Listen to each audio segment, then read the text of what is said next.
Chercher des informations sur l'avenir du Royal Club liégeois, c'est un peu comme chercher une aiguille dans une meule de foin, ou si vous préférez, chercher un trèfle à 4 feuilles au milieu du désert du Sahara.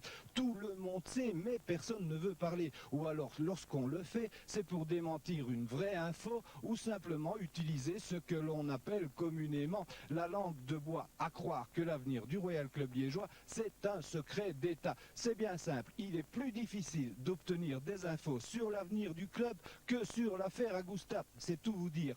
À ce jour, deux presque certitudes existent. D'abord, le Royal Club liégeois ne jouera plus à Raucourt et il ne jouera plus non plus ici, à Németh-Ovemont, depuis le refus de la députation permanente. Alors, où jouera-t-il la saison prochaine? Eh bien, je n'en sais rien.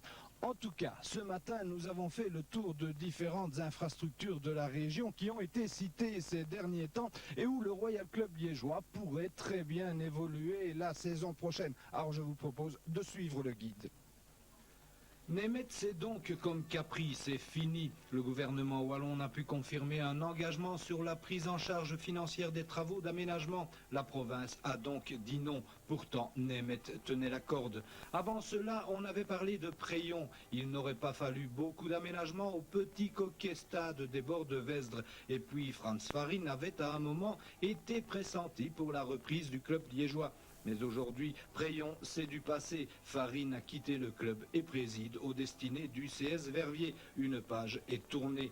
On a également un moment pensé que Liège pourrait évoluer à Jupy, mais l'infrastructure des brasseurs est trop pauvre. Déjà limite pour une promotion, penser pour une deuxième division, c'est carrément impensable. Mais il y a Bressou, diront certains. Avec quelques millions, on pourrait aménager le vieux stade des Tigres. Et puis, il a déjà accueilli des clubs de division supérieure. Mais c'était avant la guerre. On tourne donc une nouvelle page.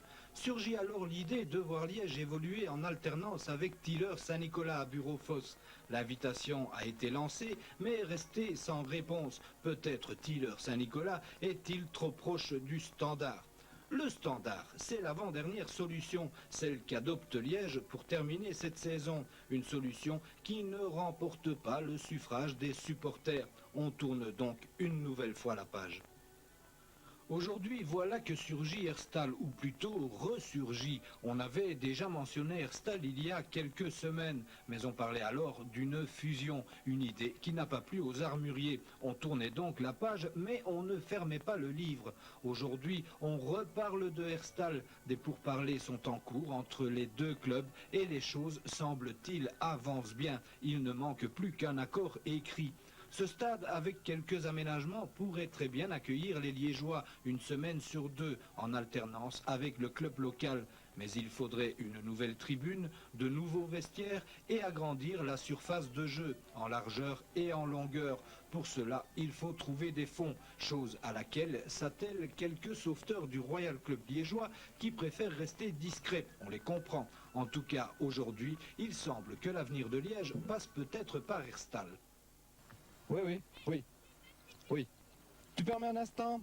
Voilà, excusez-moi, c'était simplement un responsable du Royal Club liégeois qui annonce que la solution sera dévoilée la semaine prochaine.